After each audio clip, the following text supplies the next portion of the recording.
ngopi alias ngolah pikir. Jam berapa TKP heboh diketahui warga? Jam berapa Pak Yosip ke TKP? Yuk. Tadi mah laporan suaminya itu ke Polsek setengah 7. Tapi posisi saya di sini buka pintu setengah 6, buka gerbang, buka jendela, kirain rame biasa. Cuma pas suami rame keluar katanya, itu ada yang kasus pembunuhan. Pembunuhan siapa Papa? Itu katanya Bu Amel sama Neng Bu Nung sama Bu Neng Amelnya katanya dibunuh katanya gitu. Saya kulihat udah rame di jalan. Kalau pas kejadian malamnya dengar apa gitu? Enggak, justru nggak dengar apa-apa. Padahal pas malam Selasanya saya baru pulang dari Sagalahera jam 12. Ya kan saya langsung ke rumah, nggak dengar apa-apa. Jam 5 Pak Yosep dan Ibu Mimin itu mandi, sholat subuh, istirahat dulu sebentar, jam 6 beli serabi. Yang jelas begini, Pak Yosep datang 7.15 di lokasi. Pak Yosep beli surabi. Udah beli surabi, nyata-nyata sebentar Pak Yosep jam 7 lewat berangkat ke sini. Kan pada saat pagi-pagi, jam berapa Bapak sampai di TKP? 7:04. 7:04. Apa yang Bapak? yang pertama menemukan Pak? Ini yang pertama tadi yang melaporkan adalah Pak RT-nya, ya Pak RT. Pak RT tadi yang melaporkan. Namanya Pak? Kemudian Pak Suparman. Pak Suparman yang mau ke arah Jalan Cagak. Lalu saya lapor ke Kapolsek, dikarenakan masih pagi, kendaraan banyak, jadi nggak terlalu bisa cepat. Pas saya mau pintu masuk Kapolsek, tiba-tiba di dalam Kapolsek ada mobil yang mau keluar. Lalu saya berteriak, Pak, saya mau lapor kejadian di rumah Pak Yosep. Setelah itu yang di dalam mobil menjawab, Pak, udah ada yang lapor, ikut saja sama saya di belakang. Ya, lalu saya ikuti dari belakang sampai di TKP. Itu orang sudah banyak, sudah penuh di pinggir jalan sampai agak macet. Lalu saya disuruh bantu-bantu pasang garis polisi sama Kapolsek. Ya. Polisi langsung pada masuk ke dalam. Setelah selesai pemasangan garis polisi, saya mau keluar dari halaman rumah. Tiba-tiba saya dihampiri oleh Pak Yosep. Dari kerumunan orang itu datang ke saya pakai topi merah, pakai kaos putih, tangan pendek yang ada kerahnya. Lalu dia bilang sama saya, Pak RT, tolong saya bantu sama Pak RT. Pak RT jangan kemana-mana di sini sampai selesai. Saya mau menenangkan diri, bilang Pak Yosep kepada saya seperti itu. Nah setelah itu kelihatannya Pak Yosep itu dibawa, cuman saya nggak tahu sama siapa dikarenakan orang pada banyak. Itulah keterangan saya yang tidak dikurangi, tidak dilebihi. Itu yang jelas yang dialami sama saya pada tanggal 18 itu, cuman saya itu. Nggak dengar dan nggak bicara Pak Yosepnya itu sama saya. Iya. Cuman bilang segitu aja, Pak Yosep tolong lihat rumah berantakan sama siap dalam keadaan Pak Yosep. Assalamualaikum warahmatullahi wabarakatuh. Selamat bertemu kembali teman-teman semuanya dengan saya Heri Susanto. Teman-teman semuanya, pada kesempatan kali ini saya sedang dengan Bapak Suparman ya. Kalau di dalam KTP itu Bapak Suparman. Kalau panggilan mungkin teman-teman semuanya juga sering mendengar ya di media yang lain, dari informasi yang lain itu beliau itu dipanggil Bapak Ujang Jahri.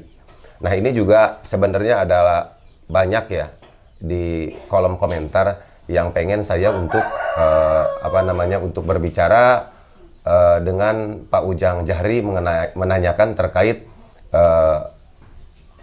keterangan yang diberikan oleh Bapak Ujang Jahri pada kasus yang terjadi di Jalan Cagak. Oke Pak, dengan Pak Suparman kan ya? Iya. Nah, Pak Suparman tadi saya udah jelaskan bahwa Pak Suparman ini dipanggil sehari-hari suka Pak Ujang Jahri ya Pak ya? Iya. Nah begini Pak, sebelumnya saya ucapkan terima kasih kepada Bapak. Semoga Bapak sehat selalu. Amin. Dan mohon maaf juga ini sudah sedikit mengganggu waktu Bapak ya. Tetapi pada dasarnya saya datang ke sini dan untuk pengen berbicara dengan Bapak agar semua publik tahu bahwa apa yang Bapak tahu itu bisa disampaikan, dan akhirnya mungkin dengan harapan nanti biar publik juga dapat menilai ya kan Pak ya, bahwa apa yang Bapak tahu memang sudah Bapak sampaikan kan. Jadi intinya kan kita tidak usah takut, tidak usah apa-apa ya Pak, karena memang kebenaran itu harus ditegakkan kan, seperti itu ya Pak ya. Nah yang pertama Pak, mungkin yang saya dalam ini Heri menanyakan kepada Bapak, bagaimana yang Bapak tahu pada saat kejadian seperti apa, sampai akhirnya Bapak juga diminta keterangan oleh pihak kepolisian yang posisinya Bapak adalah sebagai saksi ya Pak ya. Dan mungkin orang banyak yang bilang juga bahwa Bapak itu bisa disebutkan juga salah satu saksi kunci. Kenapa? Karena memang pada saat itu kan Bapak berada di TKP. Intinya ada komunikasi juga dengan pemilik rumah atau Pak Yosep sebagai ayah dan suami daripada almarhumah ya Pak ya, Ibu Tuti dan Neng Amalia Mustika Ratu. Nah, mungkin bisa Bapak jelaskan ini terkait ini. Pertama-tama saya mau kerja. Nah, mau kerja, berangkat kerja dari rumah jam 7:05 sampai ke jalan depan jam 7:04, lalu pergi ke lokasi pekerjaan. Datang ke sana saya mau ngasah, apa sih ngasah kalau bahasa untuk bagaimana pisau itu parang ya? Parang biar bisa tajam. Nah, lagi ngasah. Ngasahnya itu di mana itu Pak? Di sebelah timur rumah. Sebelah korban. Timur. Berarti ada di sebelah timur. Oh, di sebelah timur tuh berarti yang ada di tanah kosong itu ya? Iya, di jalan. Oh, kan di saya jalan. pekerja jalan. Di jalan. Di jalan ya, di pinggir jalan. Pinggir jalan. Tiba-tiba Pak Yosep datang dari belakang. Nggak tahu dari mana datangnya. Dan kapan datangnya ya tahu-tahu udah di belakang aja. Dia bilang, Pak Ujang, tolong lihat rumah saya berantakan. Pak Yosep lari. Ya saya otomatis ngikutin. Itu jam berapa kira-kira Pak? 7:30. Oh, 7:30. 7:30. Pak Yosep masuk ke rumah, saya emang nggak masuk. Cuman Bapak lihat di luar. Kelihatan di luar emang berantakan di kursi itu. Ya saya pulang lagi, saya lihat ke belakang mobil itu ada bercikan air. Nah, turunan dikit ada darah. Setelah itu saya bilang astagfirullahaladzim, ini ada apa? Lalu saya lihat lagi ke belakang, pas pintu belakang itu terbuka dan nggak rusak. Lihat ke bawah. Pintu belakang dalam arti ini mah pintu rumah ya? Bukan pintu mobil ya? Pintu dapur. Pintu belakang dapur ya. Dalam keadaan terbuka ya? Dalam keadaan terbuka. Lihat di depannya, darah banyak sekali. Nah, lalu saya bilang sama Pak Yosep, Pak, saya mau lapor ke Pak RT. Iya, dan Pak RT nggak bilang, Pak Yosep nggak bilang kita bagi-bagi tugas, nggak bilang gitu sama saya. Cuman bilang, iya siap katanya. Ya saya pergi ke Pak RT. Jalan belakang. Sesampainya Pak RT mau ke kebun. Begitu ada pekerjaan Pak RT yang di kebun. Kata Pak RT, ya duluan. Saya nanti nyusul mau ngurus-ngurus yang pekerja. Kata Pak RT. Saya balik lagi ke sana. Sesudah balik sana, udah saya nggak berani masuk lagi ke sana. Gitu. Langsung aja sama teman-teman nyusulin. Lalu datang Pak RT, udah kerja aja gitu. Seperti itu ya yang Bapak. Yang saya tahu cuman segitu. Selanjutnya saya nggak tahu di dalam rumah itu. Lalu yang kedua Pak, tadi juga mungkin Pak RT kan juga bilang ya, bahwa apa mungkin yang sedikit Bapak tahu dan Bapak jelaskan tentang baju nih Pak. Ya baju Pak Yosep itu pakai jaket merah, topi merah. Nah kalau celananya saya lupa. Jaket merah, topi merah atau jaket yang ada putihnya teh bukan Pak? Kelihatannya agak enggak gitu. Jaket merah? Jaket merah oh. ya. Kalau kaosnya kaos putih, Ya, ya, lihat ya. saya kaos lihat putih. Kalau masalah jaket cuman kelihatan merahnya aja. Ya. Jadi nggak jelas gitu sama saya. Terus Pakai topi merah, udah. Ya. Gitu Kalau ya. celananya saya kurang tahu lah Iya, pakai iya. celana warna apa-apanya. Nah ini ada juga ini yang menarik nih. Tadi Bapak katakan ya, sempat kita bicara bahwa Bapak katanya ada sesuatu yang Bapak dengar dari media-media yang lain, bahwa Bapak mendengar tidak ada bahasa seperti itu, tapi Bapak mendengar di media ya dengan yang informasikan bersumbernya mungkin dari Pak Yosep sendiri, katanya Bapak tadi mendengar ada masalah Bagi-bagi tugas. Ya, bagi-bagi tugas itu gimana maksud Bapak tuh? Yang tidak sesuai menurut Bapak? Ya saya nggak dengar dan nggak bicara Pak Yosefnya itu sama saya. Iya. Cuman bilang segitu aja Pak Yosef, tolong lihat rumah berantakan sama siap dalam keadaan Pak Yosef di dalam rumah. Oh. Ya, saya di luar. Lalu Bapak Gitu. mendengar dari media yang lain katanya kan. Nah, apakah itu disampaikannya oleh mendengar apa yang disampaikan keterangan oleh Pak Yosef dalam hal ini mungkin diwakili oleh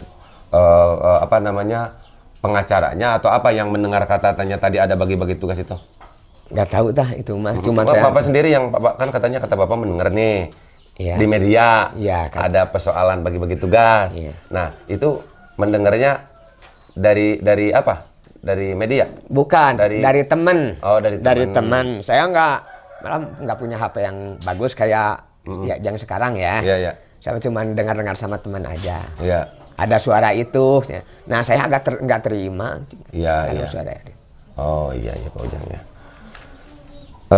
Dan boleh kalau mungkin kembali lagi Pak untuk soal tadi bagi-bagi tugas, mungkin maksudnya itu bagi-bagi tugas terkait laporan ke polisi dan apa? Katanya gini, Pak Ujang di sini bagi-bagi tugas, saya mau lapor polisi katanya. Ya, katanya ya kan ya.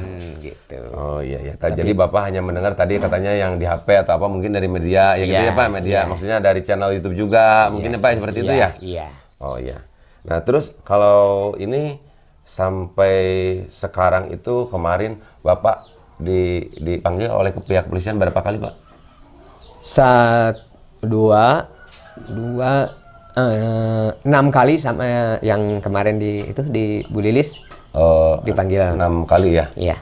Berarti mungkin 6 kali itu termasuk di Polres ya, yang di Polres ya, sama Pak diantar sama Pak RT waktu itu ya? Sama Pak RT Pak Lurah.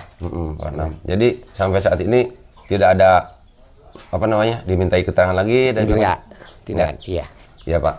Maksudnya mungkin itu saja yang Heri pengen tanyakan kepada Bapak ya, terkait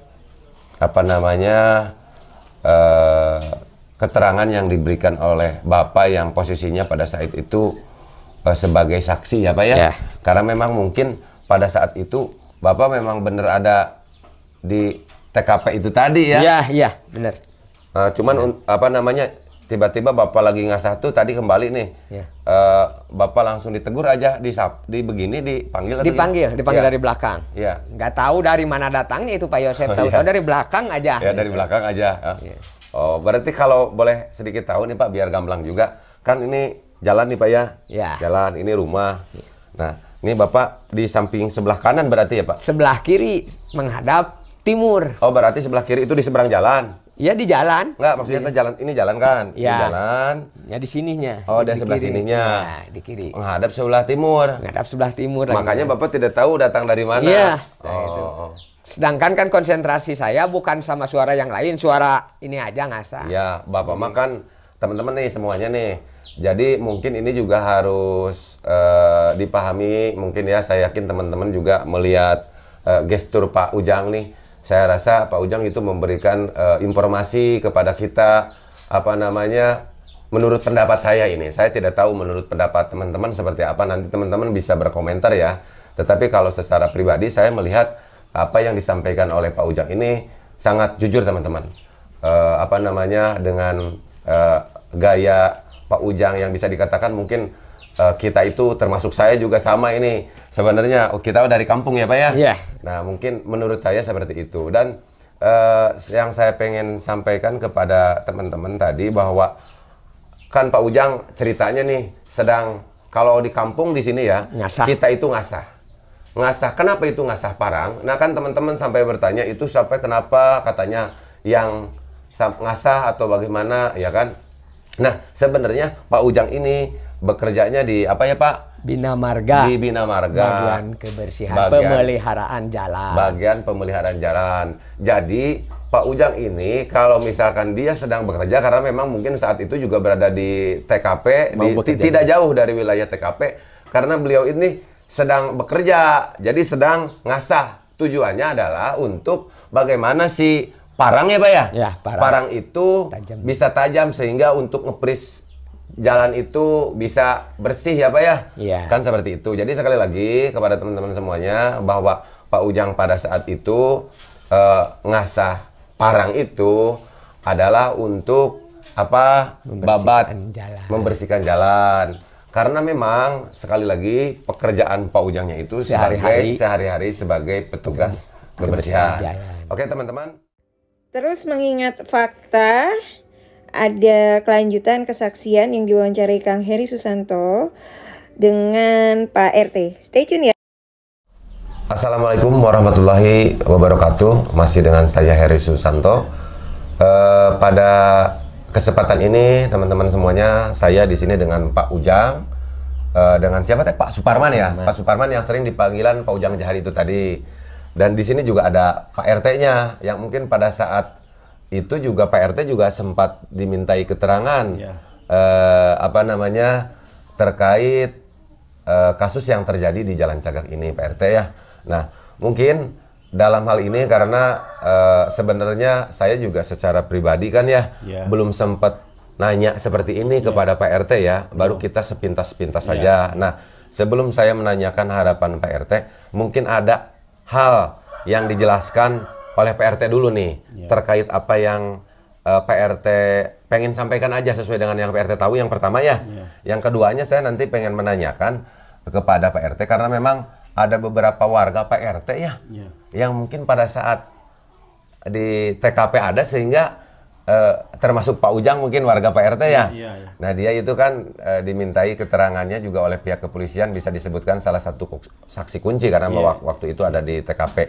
Mungkin yang pertama yang Pak RT pengen jelaskan nih kepada publik biar tahu, biar semua terang benderang Pak RT.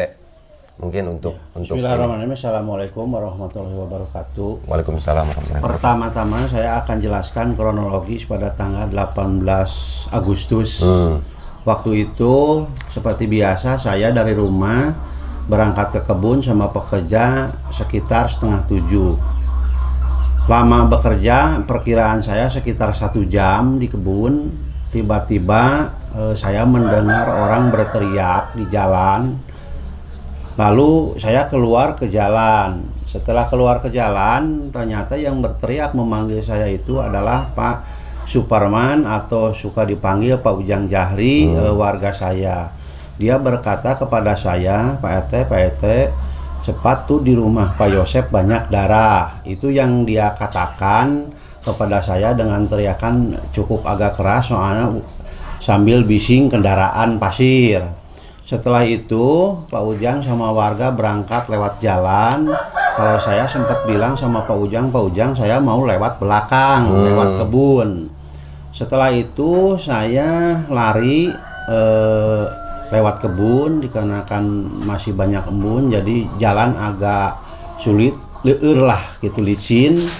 Nah setelah itu saya sampai di rumah Pak Yosep itu dari samping sebelah timur rumah Pak Yosep.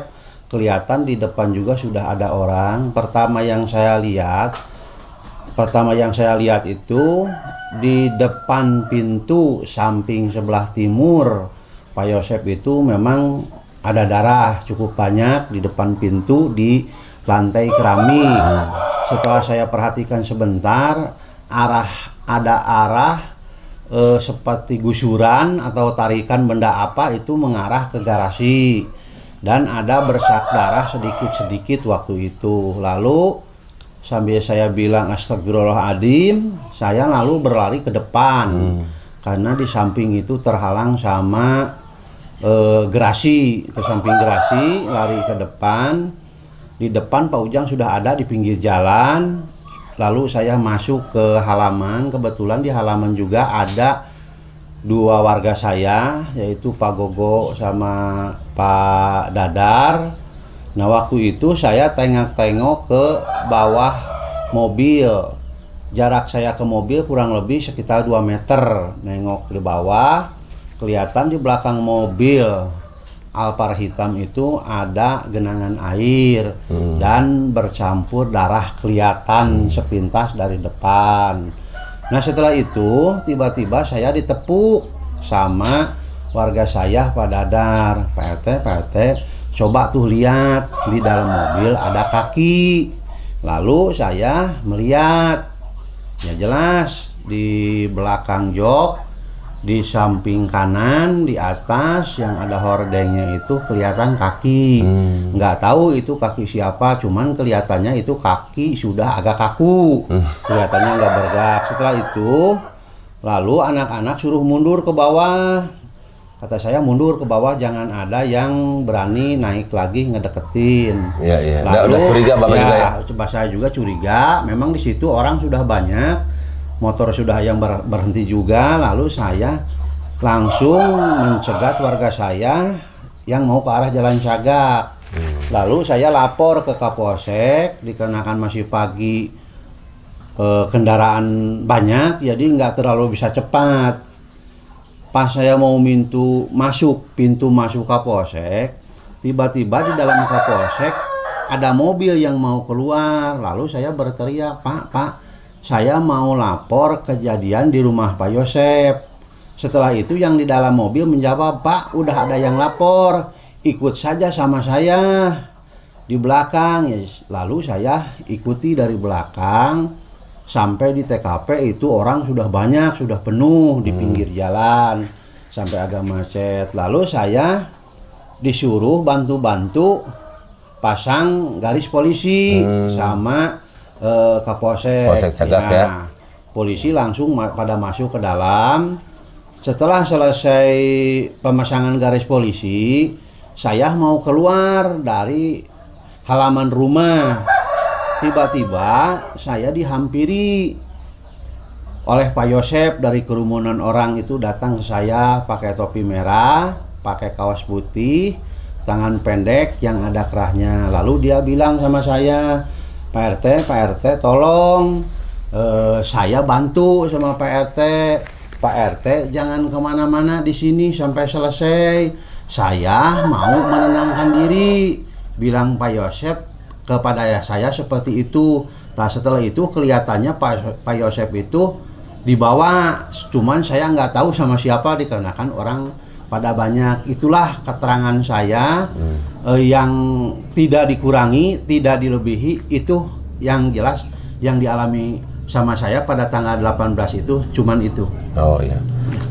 Nah itulah teman-teman seperti apa yang sudah disampaikan oleh Pak RT ya. Untuk apa namanya terkait kasus yang terjadi di Jalan Cagak ini, karena pada saat itu Pak RT juga sempat diposisikan sebagai saksi ya Pak ya, karena memang berada juga tidak jauh dari TKP dan ada pada saat itu di TKP. Nah seperti apa yang dijelaskan oleh Pak RT terkait hal ini, silakan teman-teman nanti berkomentar bagaimana pendapat teman-teman semuanya seperti apa yang sudah disampaikan oleh Pak RT ya teman-teman. Saya juga berpikir bahwa Pak RT sudah menyampaikan sesuatu yang memang dia tahu ya, dan sesuai mungkin apa namanya yang dia alami di lapangan ya Pak RT ya. Itulah teman-teman, silakan nanti teman-teman berkomentar. Dan satu Pak RT mungkin ya, karena memang ada beberapa warga Pak RT yang memang mungkin dikatakan sebagai saksi juga dan dimintai keterangan juga oleh pihak kepolisian. Harapan Pak RT seperti apa? Mungkin biar semua orang tahu juga ya. Ya pertama-tama harapan saya yang paling utama adalah mudah-mudahan dari bapak-bapak polisi yang sudah bekerja 24 jam siang malam ya cepat bisa menangkap pelakunya. Terus dengan adanya kejadian seperti ini di kampung saya, di lingkungan saya memang bisa dikatakan agak kurang nyaman lah, apalagi di waktu malam. Kemarin juga sampai 1 bulan di kampung saya tidak ada sekali ronda, baru 31 hari baru ronda mulai bisa digiatkan lagi. Ya harapan saya dan warga saya itu aja lah. Satu, mudah-mudahan cepat tertangkap pelakunya. Amin. Dan mudah-mudahan kalau sudah tertangkap pelakunya mungkin di lingkungan saya bisa kondusif lagi seperti biasanya. Itu aja harapan saya.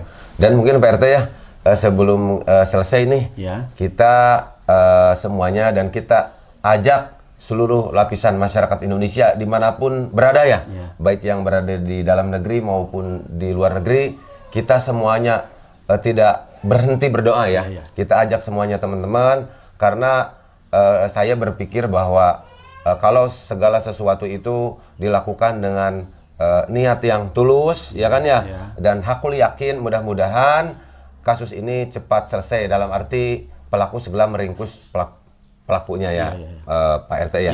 Jadi kepada teman-teman semuanya, marilah kita doakan, semoga mungkin ya Pak RT ya, dalam hal ini sekali lagi tidak pernah bosan almarhumah Ibu Tuti dan Amelia Mustika Ratu, mudah-mudahan diampuni segala dosanya, diterima amal ibadahnya, dan juga mendapatkan tempat yang mulia di sisi Tuhan Yang Maha Kuasa ya. Amin. Pak RT.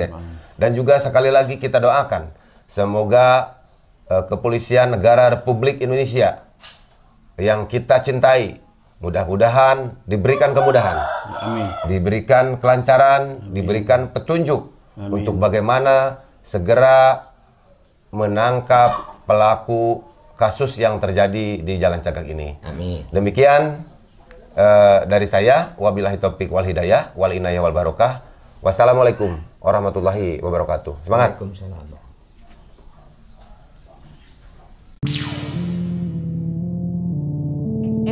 Halo rekan-rekan setia investigasi TKP Subang. Nah, ini ada Pak RT Dede kasih tahu di TKP Subang tanggal 18 Pak Yosep itu di situ loh. Nah, ini aku ambil dari Misteri Mbak Suci. Jangan lupa di like and subscribe Misteri Mbak Suci ya. Ini kebun Pak RT ya. Tapi saat kejadian tuh Pak RT ada di belakang sini atau di sana? Waktu itu saya lagi di sana. Waktu dipanggil sama Pak Ujang itu. Kalau keluar ke jalan, Pak Ujang udah ngasih tahu. Kebetulan juga ada pekerja yang mau bikin lanjaran ini. Oh ini. Oh dari sana, unjukin ke sana kan posisinya di sana. Iya. Di ujung. Lalu saya lari ke sini. Oh lihat sini Bapak. Nah, sana, di sana kan ada itu. Kita ke sini aja langsung. Iya. Ya. Tuh kita mendekatin rumah TKP, tapi kita tidak berani ngeliatin polis lain ya. Ada sanksi hukumnya. Jadi ini cuman apa, nampak tilas ya Pak? Iya. Nah itu kan pohon kelapa ini ada. Oh iya iya. Itu juga ada. Nyerong, nggak tahu kan kalau 50 meter. Ini pohon sawo nih? Iya ini. Oh berarti ke sini ya? Ke sini kan bisa nyerong ke pohon. Kalau kita masuk di sini mungkin insya Allah nggak masalah ya Pak ya? Nggak masalah. Karena nggak. Kita lewat dari sini bisa masuk ke situ? Oh nanti lewat ini ke sini aja langsung. Oh iya ya. Ya saat itu Pak Arul lewat sini berarti waktu pas hari kejadian ya. Oh, saya baru tahu sekarang nih lebih jelas rumah TKP-nya. Ini kan pagar juga dibikin baru lagi. Oh. Ya.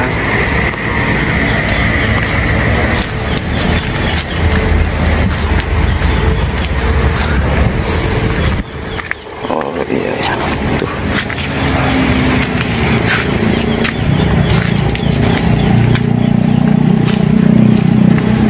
Ini kita bersama Pak RT, Pak Dede. Nah waktu itu kan ini ada yang jebol Pak ininya. Waktu pas kejadian ini kan banyak jalan orang lewat. Oh. Sini terutama yang ini jebol. Nah ini bekas di sini. Oh. Nah, pos. Pak Ujang kan posisi Pak Ujang di sini Pak. Oh di bawah sini? Di bawah di itu tuh. Nah di bawah ini di perbatasan. Ya? Nah lagi itu pas Pak Yosep nyamperin di sini. Oh. Jarak 3 meter. Iya. Lalu lari ke sana ikut. Oh. sebelum masuk ke rumah. dalam rumah, Nah. Pak Ujang ke samping ke sini. Oh. Tapi mobil itu jam 6 Alfa itu sempat naik ke jalan ini. Jam 6? Jam 6 itu posisinya naik banyak tuh ke atas tuh ada bekasnya. Oh, naik ke rumput itu? Bar. Oh, di situ. Loh, sampai ke sini Alphardnya? Kok bisa? Naik gitu. Berarti nabrakin pohon-pohon itu loh? Enggak, dari jalan. Oh, dari jalan. Oh, di jalan naik sini. Nah, jam 6 yang di media Pak Ajat saksikan itu. Oh, alah. Tapi setelah Pak Ajat pulang naik bubur, posisi mobil kelihatannya ke dalamnya. Udah itu, masuk lagi, miring itu ya? Oh, bukan masuk, itu mundur. Mundur, ya. Mundur. Kalau yang nyaris, ya masuknya kepalanya ke sana, mungkin masuk. Gitu. Oh, jadi jam 6 mobil sempat dilihat di sini? Nah, ada saksinya yang melihat itu Pak Ajat. Oh, Pak Ajat. Itu sempat viral juga lah. Iya. Tapi aneh. Iya, penasaran itu sih. Kok bisa sampai kepikiran mobil dibawa ke sini ya? Iya.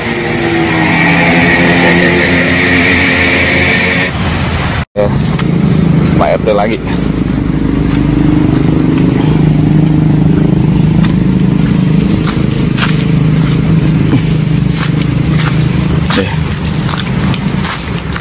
Masih penasaran ini Pak, ya Allah. Nih jadi teman-teman, menurut saksi mata mobil Alphard itu sebelum terungkap kasusnya sempat naik ke sini nih, mobil Alphard. Dan bahkan waktu naik sempat naik ke sini, nggak tahu tujuannya apa. Tapi waktu naik ke sini maju apa mundur Pak posisinya? Maju ya? Posisi naik. Oh maju, terus karena dia nggak bisa mundur lagi dia. Jadi sempatnya itu Pak Ajat itu lihatnya lagi muter ngosot Pak. Oh, rodanya muter gitu ya? Yang Oh, depan itu yang iya. Oh, sempat mau naik sini, tapi nggak bisa. Bilang itu nggak bakalan naik, soalnya posisinya nyerong. Oh, dibilang gitu sama Pak Ajat. Cuman dia juga punya mobil, itu bicara dalam hati dia gitu. Terus setelah pulang nyamperin Pak RT, posisi mobil udah di situ. Bukan, dia kan orangnya orang sono Pak. Anaknya kan sakit. Jadi mau beli bubur, biasanya beli buburnya di sana. Dikarenakan di sana tutup, langsung ke sini ke Jalan Cagar. Pas lewat sini ya itu lihat itu. Oh, naik ke sini. Tapi pas pulangnya dari Jalan Cagar, dia nggak lihat-lihat lagi. Itu ya dalam pikiran dia sih nggak ada curiga lah gitu. Soalnya udah jam 6 namanya udah siang. Iya. Tapi waktu disamperin sama Pak Yosep, mobil udah di dalam situ. Ya udah. Pak Ujang itu yang. Pak beda ya? Beda ini mah. Kalau itu Pak Ajat. Pak Ajat saksi yang melihat waktu jam 6. Kalau Pak Ujang itu kesininya itu jam 7:04. Oh, yang bersihin rumput di situ, yang disamperin sama Pak Yosep. Oh, iya. Ya disamperinnya sekitar 7:30 lah disamperinnya. Kurang lebih 7:30. Kalau Pak Ujang nggak ngelihat apa-apa, nggak nengok ke mobil atas, nggak. Cuman setelah ke sana, nyusul Bapak jalan sini. Kalau pulangnya pakai motor ke sana, pas saya datang dari arah sini sempat di situ. Yang kalau mau kerja mah kerja, ya berarti saya mau kerja. Tapi nanti kalau diperlukan nanti ini rencananya mau di sini kerja. Pindah aja ke sana gitu. Karena tahu ada kejadian. Iya. Oke. Ya, kita lihat samping. Ya bayang nih, kanan kiri itu kebun kosong ya teman-teman, itu ada tembok. Sana juga sama ada tembok. Jadi memang sendiri rumah nih ya Pak? Iya. Sendiri ya. Kebayang. Berarti kalau ada suara gaduh pun orang nggak akan dengar ini. Iya.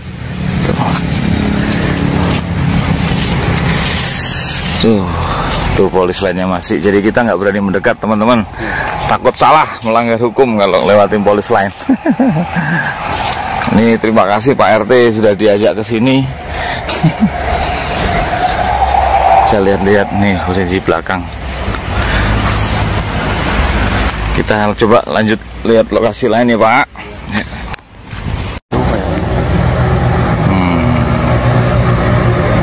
Jadi kalau memang ada kecurigaan di sapi tank, mesti koordinasinya pakai des dulu nanti. Iya. Nih teman-teman, kondisi di belakang rumah TKP ya. Kita tidak berani mendekat, cukup sampai sini aja.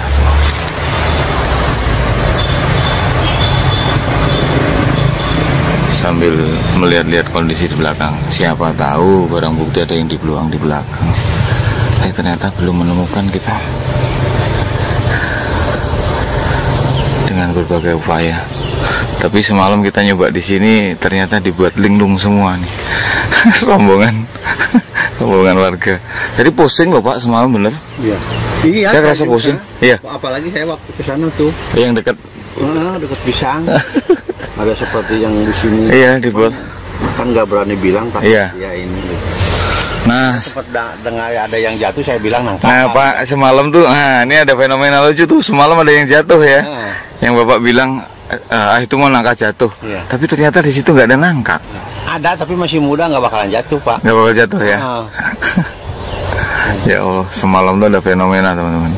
Pas kita nyari ya, ada di video sebelumnya. Ini pohon ya, tapi yang malam katanya abangnya ya Pak ya. Mohon. Ya, tingginya 3 meter. Tinggi 3 meter, cabangnya L. Kalau saya curiga itu loh Pak. Itu yang deket ini. Nah ini tuh. Albasia. Pohon apa itu? Saya curiga kok di situ ya. Cuman dia nggak rimbun memang. Dan aksesnya kan nggak jauh dari TKP.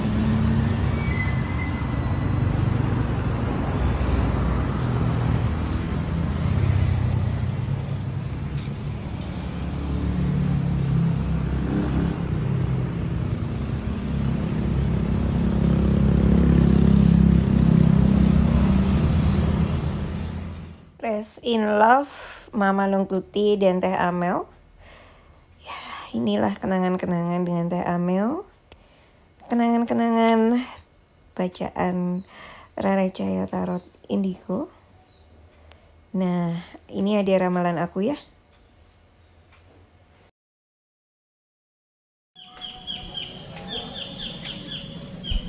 Saya hanya menyampaikan pesan arwah, tetap asas praduga tak bersalah.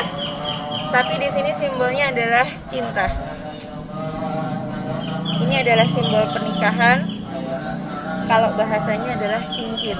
Ada orang yang pernah melingkarkan sesuatu dengan Ibu Tuti. Petunjuknya seperti ini. Apakah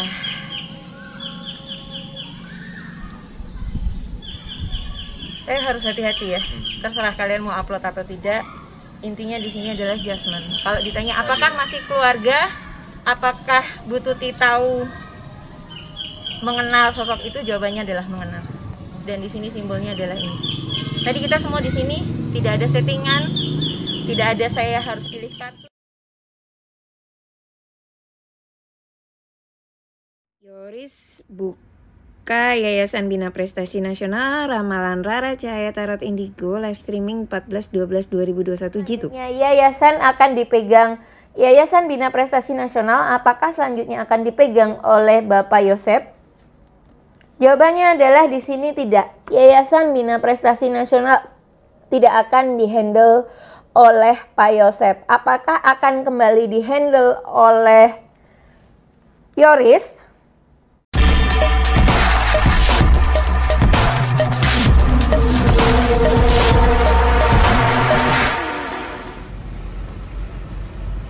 Suasana rumah TKP di mana Mama Nungtuti dan Teh Amel meregang nyawanya di rumah sendiri. Tanggal keramat 17-18 Agustus 2021. Ini kenangan Kang Yoris dengan mamanya. Ini kenangan aku dengan keluarga besar. Nah, ini di wajah Pak Yosep, ada kakinya Mama Nungtuti, ada Danu dan Kang Yoris. Nah, ini aku mau bahas live streaming aku waktu itu, bahas tentang Danu. Tapi yang aku ambil adalah tentang Kang Yoris ya. Oke, aku bakar dupa dulu ya. Kalian tungguin dulu. Fungsinya aku copot, jadi di sini aja. Nah, ini kartu tarot yang baru yang aku suka banget. Nah, di sini The Light Oracle, tapi aku mau pilih yang seperti biasa ya. Oke. Sinyal ya, sinyal agak kurang. Kita seperti biasa akan menggunakan ini dulu ya. Nah, karena roh sudah jauh, aku pakai ini. Oke, nah ini aku tulis dulu.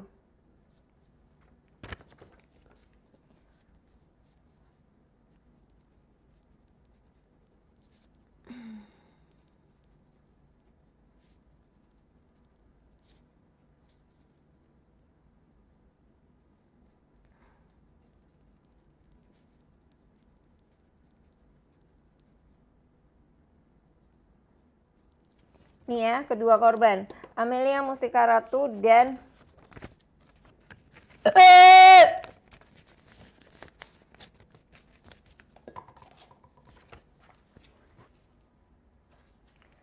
nah, supaya kalian tahu tempat aku bakar dupa itu di situ.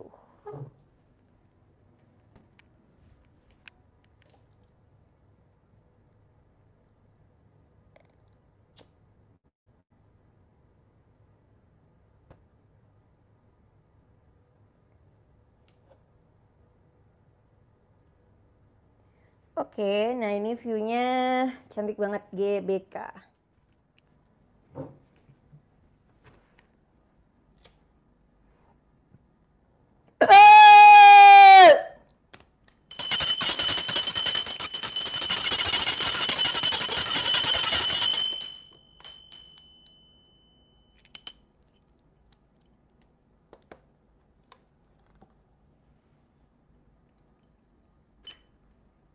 Aura-aura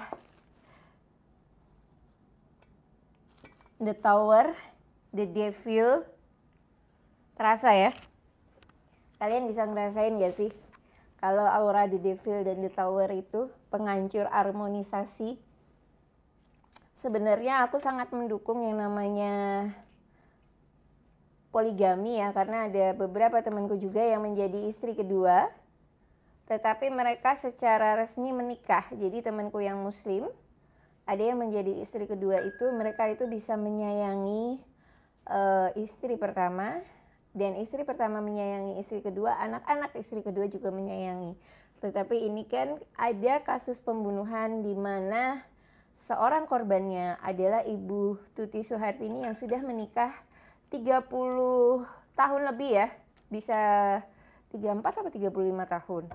Dan ya mau nggak mau sorotan pasti akan ke istri kedua ya. Karena kalau di logika berpikir istri kedua yang ini itu tidak direstui menikah selama 12 tahun.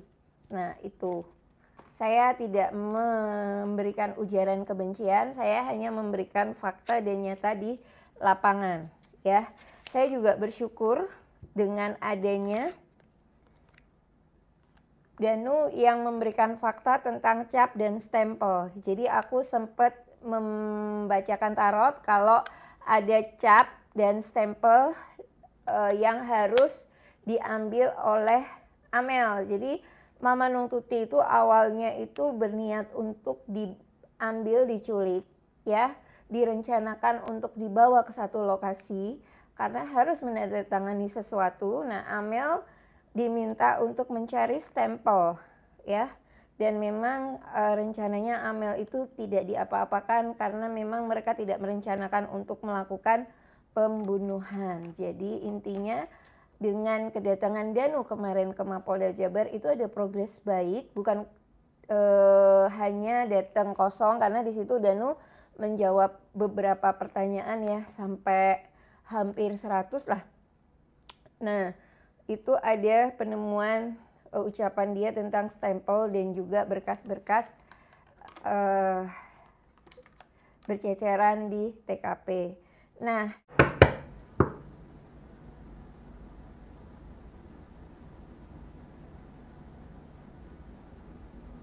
Oke, kartu tarot dulu. Dan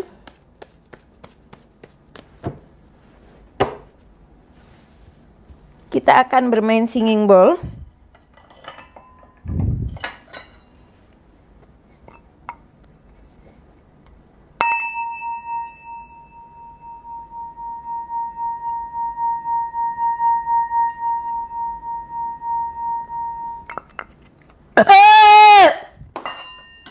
Nah, aku melihat saat ke TKP itu adalah Mama Nung Tuti meminum 1 gelas ya.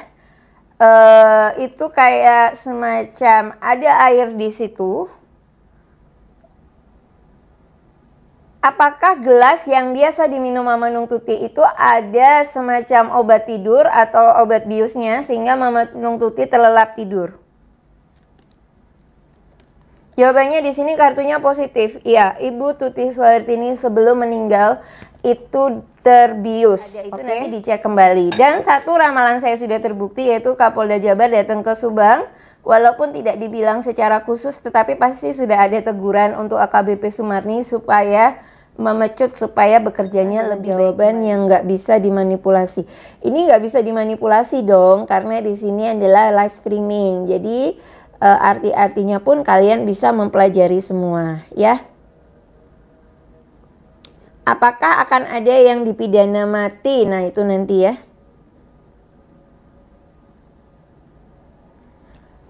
Oke, nah aku sekarang baca dulu untuk Bu Mimin dan Pak Yosep.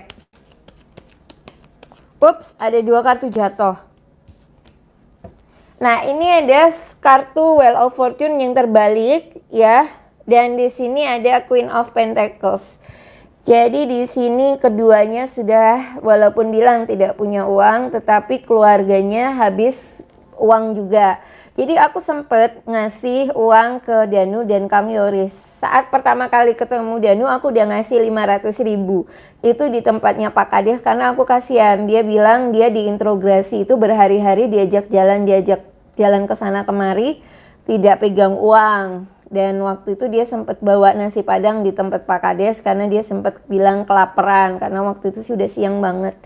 Nah, terus sometimes juga aku juga kasih buat ya Kang Yoris dan istrinya, dan juga aku juga bantu operasional Kang Heri ya.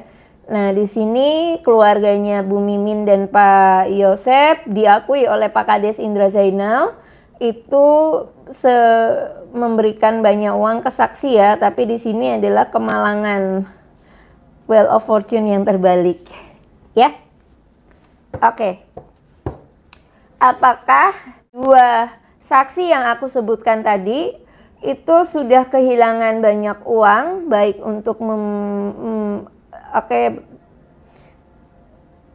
Oke, apakah kedua saksi yang aku sebutkan tadi sudah banyak kehilangan uang yang terkait dengan kasus Subang ini? Jawabannya adalah iya. Di sini kasusnya positif. Jawabannya iya.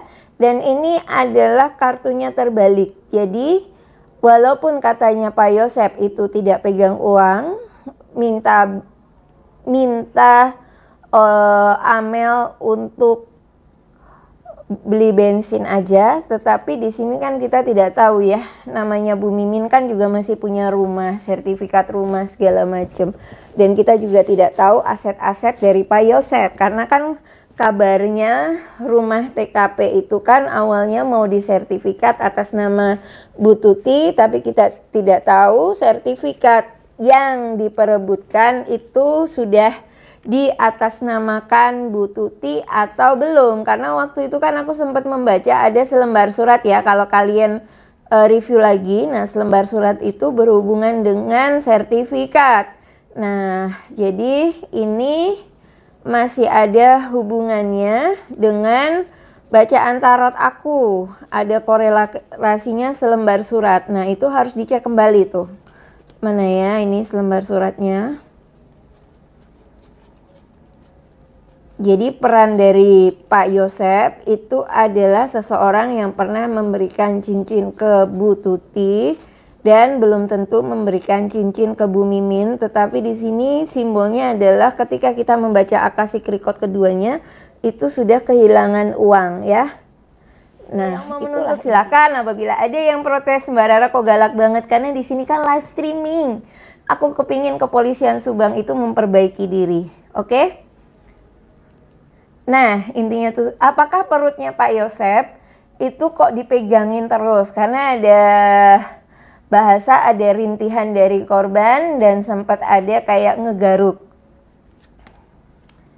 Oke, kalau di sini ada hubungannya sih, karena di sini adalah kartunya positif. Jadi kalau kalian yang bisa baca tarot di sini positif, ya. Di sini ada hubungannya dengan korban. Oke, apakah bulan Desember akan dihubungkan tersangkanya kasus TKP Subang?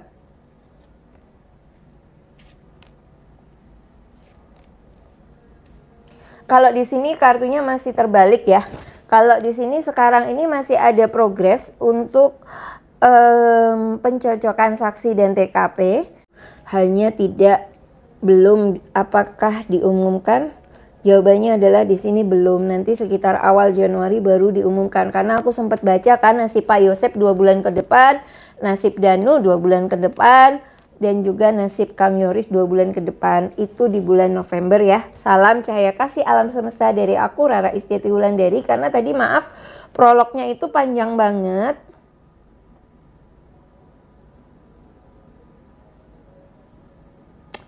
Oke.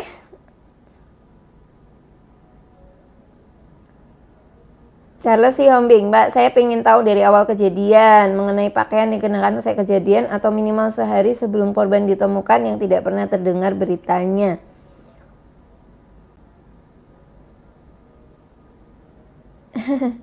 Iya, memang sekarang masih ada Kanit Banpol. Oke, Banpol sudah aku pernah baca ya, itu diperiksa secara internal. Oke, semua aku sudah bacakan, dan apabila ada yang tersinggung, aku minta maaf dan kita akan live streaming lagi. Di sini adalah kesimpulannya ada yang kehilangan uang banyak dan di sini justru ke blondro karena mereka ngakunya tidak punya uang sama sekali, tetapi ternyata masih ada simpanan uang sedikit-sedikit dan di sini justru tidak mendapatkan apa yang diinginkan. Oke, di sini masih tentang Pak Yosep dan Bu Mimin. Apakah selanjutnya yayasan akan dipegang, Yayasan Bina Prestasi Nasional, apakah selanjutnya akan dipegang oleh Bapak Yosep? Jawabannya adalah di sini tidak. Yayasan Bina Prestasi Nasional tidak akan dihandle oleh Pak Yosep. Apakah akan kembali dihandle oleh Yoris?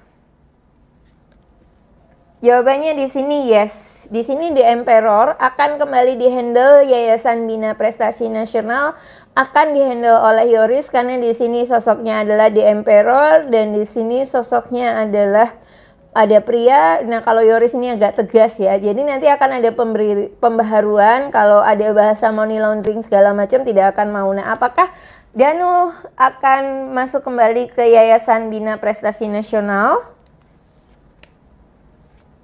Oke, kalau di sini ada jantung tertusuk ya, dan di sini ada the moon. Jadi tidak mana di sini ada proses yang akan dijalani oleh Danu itu, ya. Nah, nantinya apakah pejabat-pejabat lain seperti Bapak kan ada Sekwan di situ ya? Apa Bapak Sekwan nanti akan tetap ada di Yayasan Bina Prestasi Nasional? Jawabannya di sini tetap ada.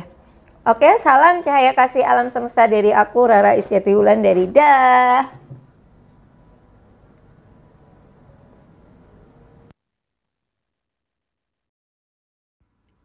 Nah, itu tadi review ramalan sisi Cahaya Tarot TKP Subang live tanggal 14/12/2021 jam 17.17. Nah, ini makamnya Mama Nung Tuti, makamnya Teh Amel.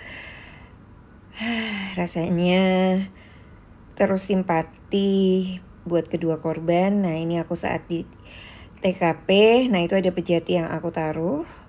Ini Yayasan Bina Prestasi Nasional.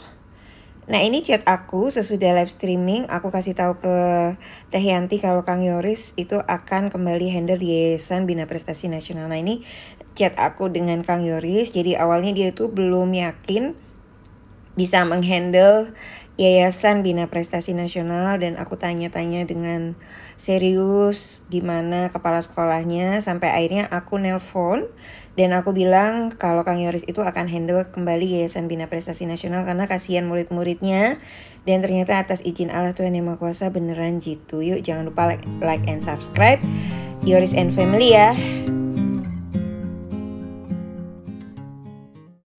Hey guys, ketemu lagi dengan Yoris Channel. Sekarang kita ada di Dinas Pendidikan Kabupaten Subang.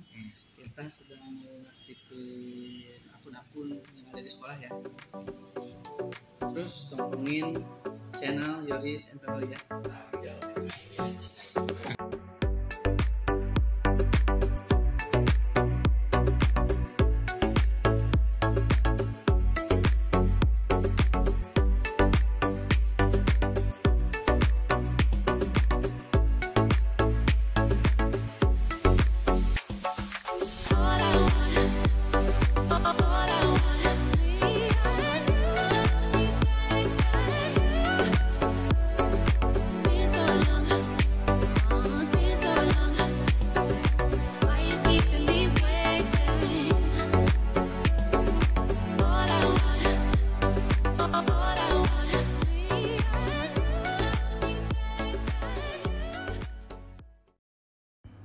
Ini aku pakai baju pink, aku belinya di toko online Yanti Jubaidah di Shopee. Yuk kalian larisin ya tokonya Teh Yanti, klik aja di Shopee, belanja di situ ya. Bajunya asik-asik.